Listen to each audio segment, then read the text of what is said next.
Στάθη, για πες μας, πότε γεννέθες και πού εγεννέθες? Εγώ Ναι. γεννήθηκα στη Ματσούκα, τραπεζούντας, Στο ποιο χώριο? στην Κουνάκα, Πότε γεννέθες το Ρίγι? το 1919, Και έρθες μετά 3 χρόνια στην Ελλάδα. το 22, Το 22 και έρθες στην Κοζάνη. ναι. Και μετά στην Κοζάνη, Στην Κοζάνη έζησα 20-22 χρόνια και έφυγα και ήρθα εδώ. εγκαταστηθείς Αδά. Ναι. Το 22 στο 45 πόσα χρόνια ένιστε, αυτός τον έζησα έτσι. Ήρθα εδώ.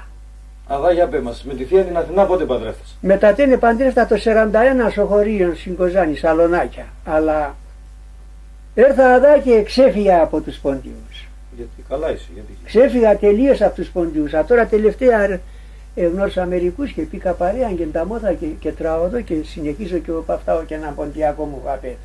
Αλλιώς χαμένος είμαι. Χαμένος άπεσα στον ωκεανό. Όχι, χαμένος και είσαι. Ναι, Ευχαριστώ εμάς και έχουμε συγγενήμπα έρθαν και σύμπα τώρα έρθετε.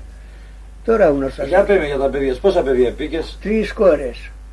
3 κόρες. Τα εγγόνες. Καλά παιδιά επίκα, Ναι. τα εγγόνια πα καλά και δυσέγγωνα πα έχω. Κι άλλο πολλά τι να αγαπάς στα εγγόνες πες μου.